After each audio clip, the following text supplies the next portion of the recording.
All right. We are recording our live session on the lessons tool in Sakai. I'm going to share my screen. And you'll see that I have this clean sample course. It's an empty course. And if either of you need one to work on, we can make you an empty course you can practice on. It has the template in it, which is, it has the overview, the syllabus. It has our weekly lessons template and all the other tools that we usually have turned on. Now, Frank, you've been using the lessons a bit, right? I have, yeah. Okay, so you'll be interested in some more tips and tricks on how to make building things faster and easier and remembering where things are. And Lindsay is sort of new to the tool. So if you have any tips, feel free to jump in too. So basically the lessons tool, it's just a content builder. Essentially, it's a website building tool for pages of content. Each lessons page, when you make a new one, is blank, and you add different sections or different widgets, and you put them in an order, and you lay them out to share your content. So when you're on a lessons page, and I'm just loading this one up, it can contain any number of things. This lessons page has a bunch of subpages on it and no other content. And this lessons subpage, which is just a page that has a parent page, they're exactly the same. This one has a text block on it and a checklist on it and a text block for reading and videos. And we can embed videos. We can add links to forums and assignments. We can add links to files or folders that we have in the resources folder to make it easy. The primary way we use this is to sort of annotate your syllabus on a week-by-week basis or a module-by-module basis so that you can say, this week, this is all that I want you to do. This is the introduction. This is the checklist. These are the readings. These are the assignments and the forums I want you to perform. But it can be customized to whatever you need. So if Lindsay, who might be using it to develop our remote learning guide or to develop a USB orientation or program page, you can use those content types to build any sort of page that you want. Okay, so if you come into the template page, it looks sort of like this. We have two columns with some sections built that you can just go in and hover over any one, and you can use the edit button to edit it. Or if you don't want that section, you can use the trash button to trash it. Every content section on a lessons page can be edited or trashed. And these plus signs allow you to add an item right above a section. Every section on here has a plus sign. So that if you wanted to add something above your introduction, you'd click on this one and it would open this add content box and say, what kind of content do you want to add right here? And then you can pick from all those choices we listed. You can add a block of text, which can contain formatted text, links, graphics, anything you want. You can embed a video or a PDF or an image right on this page.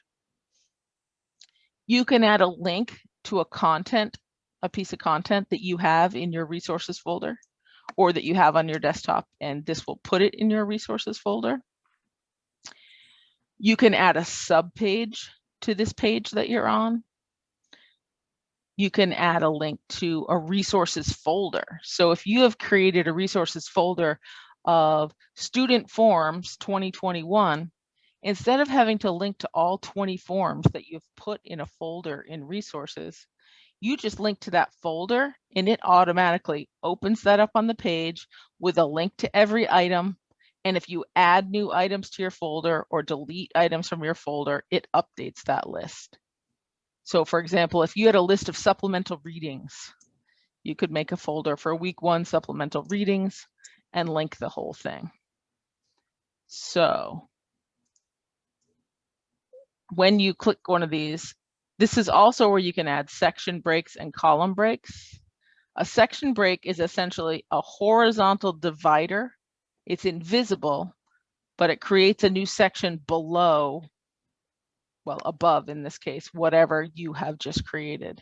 If you wanted to divide content into columns, you could add a column break, which essentially adds a vertical line above this item and pushes it into a left and a right column. You can also link to an assignment, as we talked about, or link to a test or quiz or a forum, can embed an announcement or make a checklist.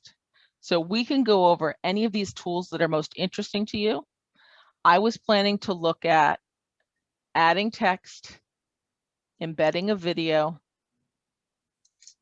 adding a content link and a resource folder, and linking to forums and assignments. Is there anything else on that list that you want to see how to do it? What would be adding student content? So there are some student pages that you can build within a page, and those sections allow students to build content pages. In most courses, only the instructor can put content on a lessons page, but you can add student content sections and allow students to develop lessons pages as well within your course. Would all other students see that, or can you limit it to a group of students? I believe all other students see it. If you wanted to limit it, you could do something like a one-on-one forum.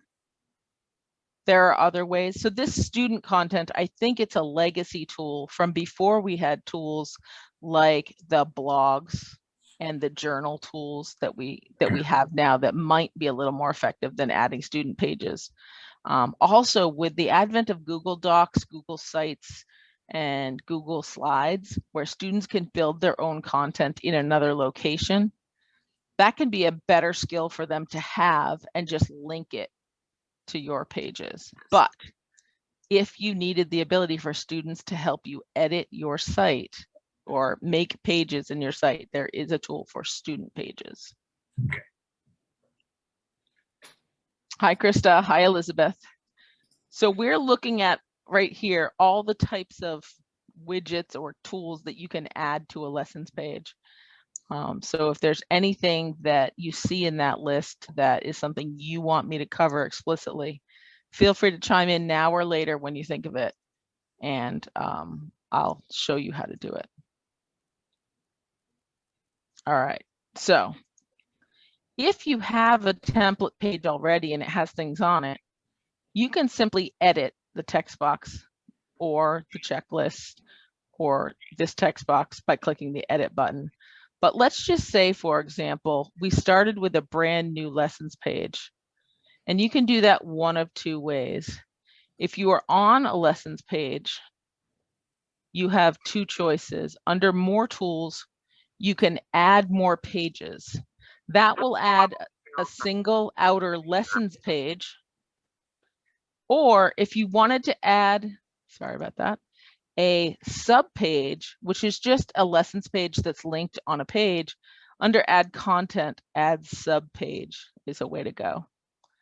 In this case, I'm just going to add a sub page and I give it a name. We'll call it week 9 and hit create. Now this page, when you create a new page or sub page, it's blank. It just has this graphic on here to instruct you that the first thing you need to do is go up here and add some sort of content to your page. But there's also another tool in the reorder button that allows you to bring over content from another page that you've already built. So if you like your week 1 page and your week 2 page and your week 3 page, and you spent a lot of time building there, You can go to the reorder button on your new blank page, and you can add items from any other page on your site. This is sort of a different way of duplicating a page that already exists so that you can then just edit it for a future week.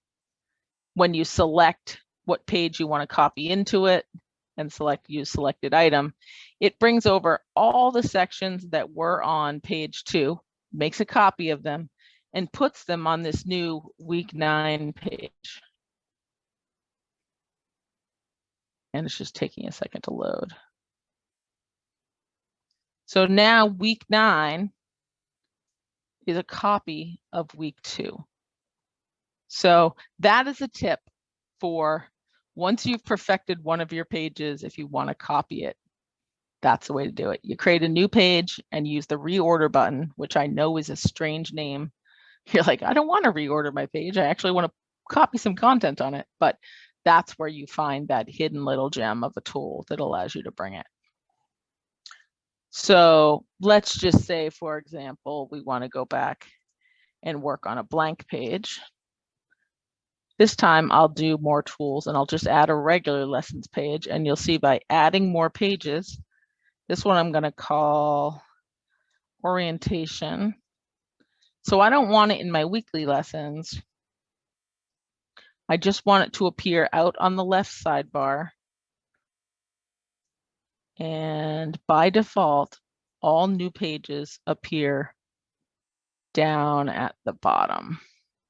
So you'll see it's way down here now.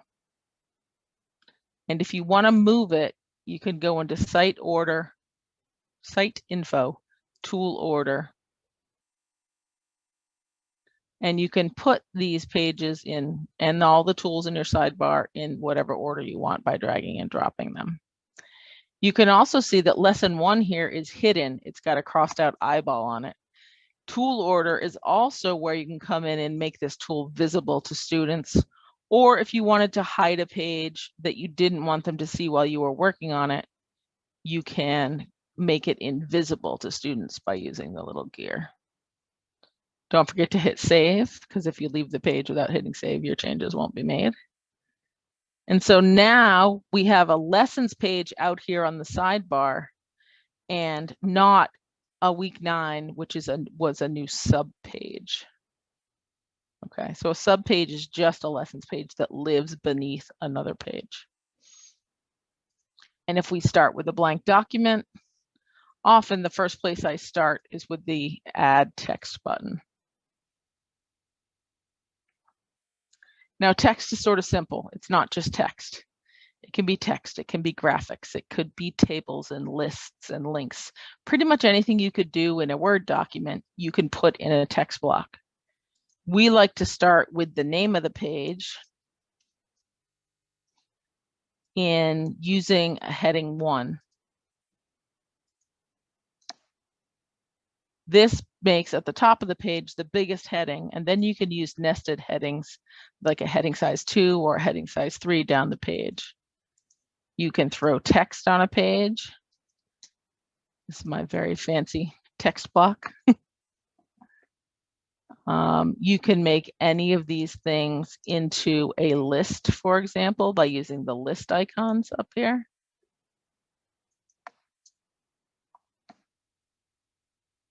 If these items were lists, you can copy and paste from Word. All right. And your list continues. If you don't want it to be a list, you just come and unclick it. Anything you can do in Word, there's probably a matching toolbar icon up here for making a link. If you wanted to, for example, find a video that you wanted to share.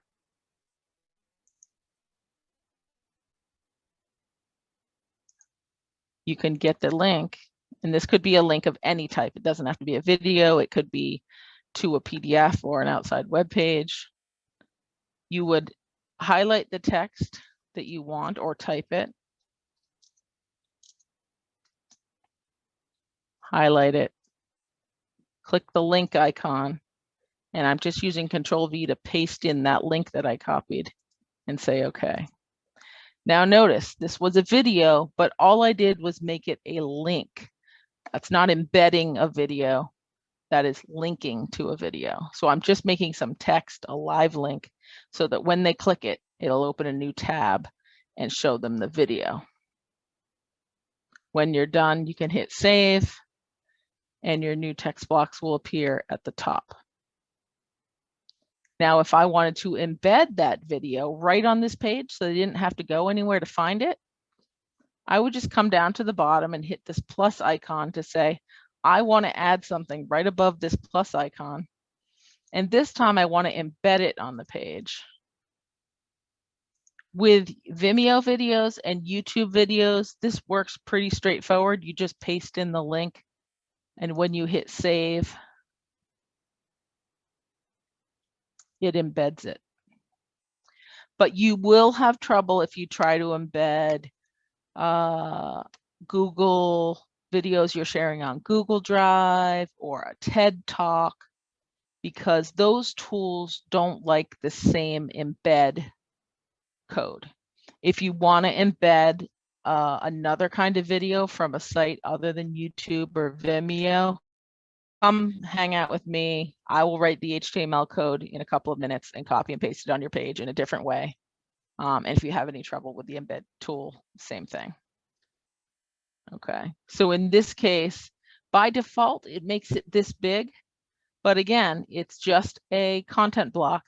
You can come in here and edit it, and you can change the size of the block. And you can say, please watch this video before class on the 15th and give it a description, or you can say whatever you want. When you update that item, it will, as you see, resize it, and it put my descriptive text down here at the bottom. If you, for example, wanted to put a, sorry, I clicked the wrong button. If you want to put these in two separate columns, so they're side by side, you come over here to this plus sign, and you can add a column break above the video. What that means is it's going to separate that first text box we made into the left column, and it's going to put the video in the right column. All right, and you'll see these columns are 50-50, the same width. Now, if I pulled this tab out, and let's say I minimized it, and it was only this wide, when you get to a certain width, just like when you're on a mobile device, Sakai lines up your columns below each other. So if you have a vertical or small device, they don't lose the content that goes off to the right. It just reshapes it. That's called liquid layout, so that they'll just see it down below. But if your window is wide enough, it will shrink and spread these columns. If I moved this window onto my widescreen monitor and stretched it really wide, these columns would both be 50% wide all the way across the screen. So liquid layout helps you control it. All you have to do is put the column break in there, and all devices will see it in a visible layout. They won't have to scroll to the right to see anything unless there's an image on there that's way too big. Now, a lot of people just want a nice little skinny column of a few notes on the right side. And these are the column details boxes at the top of each column, here and here. When you click on them, you can make this column double width. You could give it a title if you wanted. Typically, we have the text in there already, so we don't need to title it. But when you do that, it says, oh, this is a double width column. This is a single width column. And it makes it 2/3, 1/3. Now, there's nothing to stop you from making 3 or 4 or 5 columns. We don't recommend it because it gets a little messy and things have to be really narrow. But I can imagine that there is a use case where you need 3 or 4 columns on a page with, you know, a long, tall image of some sort. It's okay. It's not the usual use. And then you'll see now you have a plus sign here below your text box. you have a plus sign here above your video if you wanted to put something there, and above your text box. And you also have one over here. If you click this plus sign, the next thing you add will be in the left column. And if you click this plus sign, the next thing you add will be in the right-hand column. So if you wanted to add, for example, a content link. A content link is just a link to a file. You could have already put it in your resources, and if it's already in there, you would use this link to select the existing file from resources. You can go look around your resources folder and see what's in there and say, oh, this is the JPEG that I wanted to put in there, but wait, this is how you can make, let me see this one. All right, that'll show you what your image is, and when you select it, you can embed that. It says this is the item it's going to attach. You hit continue. So if it's an image or a PDF or a Word doc or anything like that, it'll just create a link to that content on this page for you. So this is how you could create links to different things you'd want them to read or do. Another option is to link to a resource folder. When you link to a resource folder, you can pick any file folder in your resources. So I'm going to pick this one, lessons. And when I hit save, it's not going to put just the link to the folder on there. It's going to put a link to everything that's in that folder on here. If there had been 10 documents in this folder, then they would all show. Right now, the syllabus, they can now navigate through your folders right on your lessons page. You don't have to tell them, go to the resources folder, look under week 1 supplemental readings, look for the article by Shore called Trauma, and then open it. You provide the link for them right here. And the excellent part is, if you go to resources to manage your resources, and you simply move these resources in there. So I'm going to move this resource, and I'm going to paste it into the lessons tool. And then I'm going to move this one, and I'm also going to put it in that lessons folder.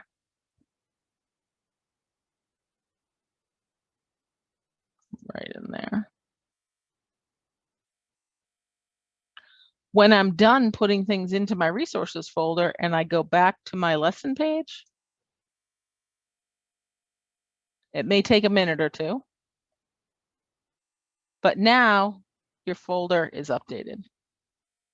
So if you're building a course, or you're building, let's say it's an orientation site where you have student tech tips, and you just keep adding your tech tips into your resources folder, this set of links to those resources will continue to update over time. So you don't have to do a custom link for the syllabus, then a custom link for the curved arrow, and a custom link for the happy journey. You just link to their outer containing folder, and it will show you everything that's in that folder. All right, that was a lot. Does anybody want to ask a question about any of those tools, or something else that I did that didn't make sense, or something else I should repeat?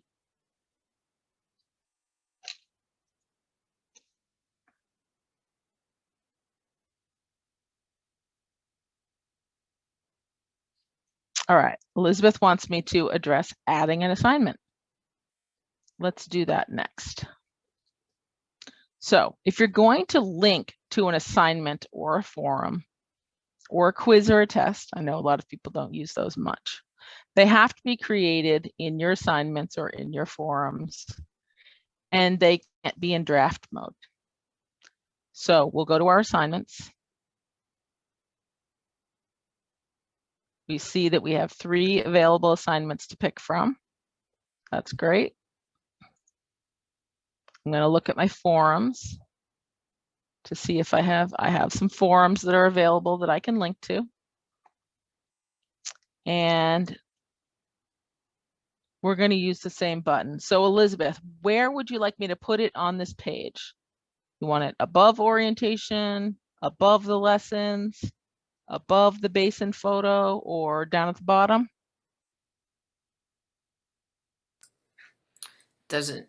How about under the before the lessons? Okay. Yeah. So if I want to add something above this lessons section, I click the plus sign here. It opens up the content and I can link here to an assignment. When I click link to an assignment, it's going to show me a list of any assignment that's not in draft. I pick the assignment that I want to link to and I use the selected item. And you'll see. You said any item that is not what? In draft. Oh. If you have saved it as a draft, it won't show in the list of available forms or assignments to do. Now, when you have an assignment, it always comes with this little black icon of the page and the link to the assignment. So often we want to do something like put a heading above it that says this week's forums and assignments. So I just created a little text block to make a heading to describe. All right. And when I save that, now we have a description above these other things that we're going to link. All right. In addition, you can edit this assignment link. You're not editing the assignment itself, but you can add a description like due 2:15 by 11:55 p.m. local time.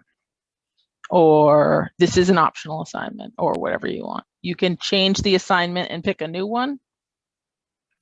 You can change the title of the item if you want. Generally, I don't recommend changing the title because when they go to the assignment, if it has a title, they can be confused about where they landed. When you hit update, you'll now see that you have this little description below your assignment. The same exact thing is true for forums. If I want to add a forum above this, I click here and I click link to a forum. Shows me all of the forums I have available. This is for week 1. I can use that item. And it puts it on the page. Now the forums come with this little double quote balloon icon so that they know it's a forum. And if you edit it, first post by Wednesday, responses by Sunday night. You have the same options. You can add a little annotation underneath it. And you can put that in there if you wanted to. Now, let's just say I don't love the way this is laid out. This page is long. I'm done building it. There's too much stuff in the left column, not enough stuff in the right column, or my video I want to move over. The reorder button here is your friend. You can come into the reorder page, and this lists every widget or section on your page. Every page starts with a section break. Here's my orientation text block. Here's my text block that says this week's forms and assignments. Here's the link to my form and then to my assignment. And then the resources folder. And then look, here's that column break. So what if I wanted to move that column break so that the resources folder appears in the right-hand column? You just drag that little column break and you're good. Let's say you wanted your assignment to be above your forum. You just drag it up and down. If you save and you don't like it, you can pop right back in here and drag things around. You can use the red X's to delete them. And now you see I've moved my lessons over here. And then I put my assignment above my forum.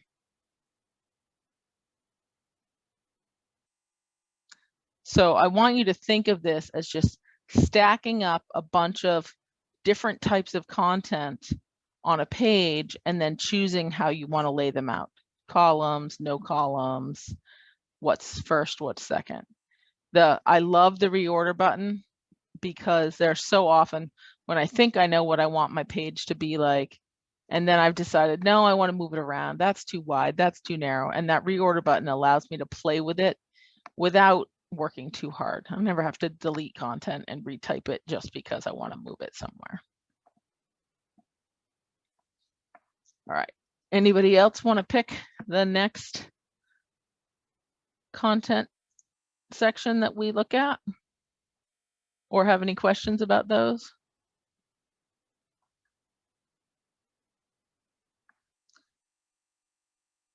Okay, so what I'm going to do is add one more. Oh, I have a question. Go ahead, Susan. How do you add student content? Frank asked that earlier. Oh, sorry. I'll go back and watch the video. Never mind. No. We didn't really answer it. We didn't really cover it. We just noted that there is add student content down here in the tools. And it's a little complicated, so it sort of requires another tutorial for how to work with student content. But essentially, you build sections for student content and you give them permission for what they can build. Yeah, they can build a sub page for you, that sort of thing. But Sakai has built a whole lot of new tools like the journal and the blog and the forums that might be easier, or maybe more importantly, because they can't add things like graphics to their pages and because they don't have permission to upload to your site. So often they can use Google Docs, Google Sheets, Google Slides, any online cloud-based tool to build whatever they want and share it. Okay. So those tools are more fully featured than the student pages version, but there may be a use case for you wanting your students to build pages in your Sakai class. Pages of text and links essentially is all that they can do. They can format their text and links and lists, but they can't add graphics. And often that's what students want to do. You want to upload a file. All they can do is link to a file that they host elsewhere. Thank you. Okay. So one of the favorite tools that we like to recommend, and I don't remember where I put this, so I'm going to start here, is the checklist tool. And so you can add this checklist. It's pretty straightforward. You have a title. You have a place to give them instructions. Please check off items as you complete them so I can follow your progress. And then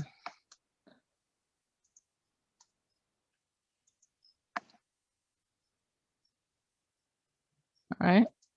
And then you can have as many items as you want here. You can just add 3 items. They might say things like purchase your textbook, watch the video before class. You know, it could be anything. Submit your forum post.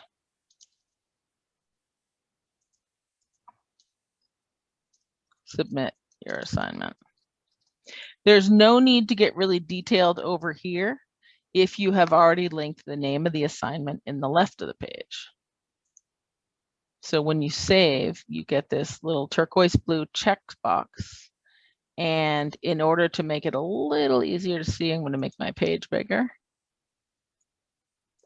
Now, this tool has an extra little reporting widget on it. You see it has the edit, so you can edit it, and it has the delete, so you can delete it, and the add, so you can add something above it. But it also has a reporting tool only for the instructor.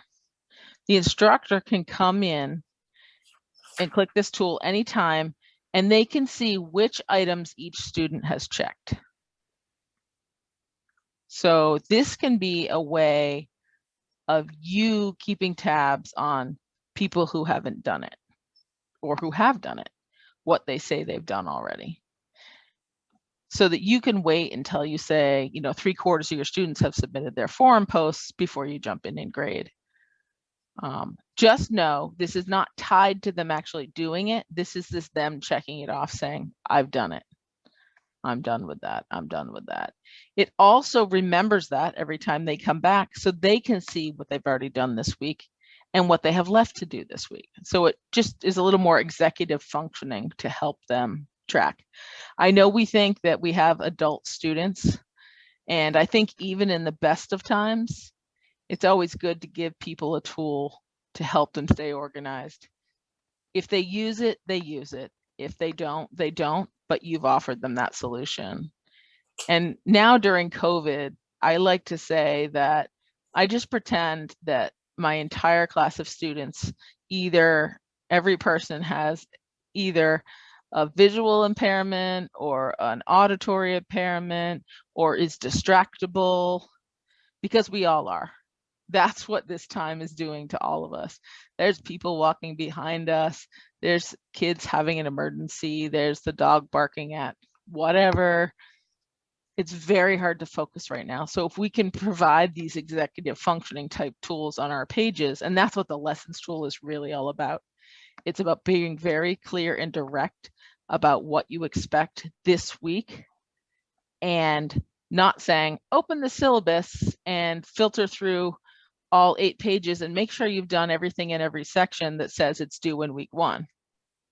This says, this is what you need to focus on now, and here's a checklist for you to get it done. I have heard people say it feels like spoon feeding.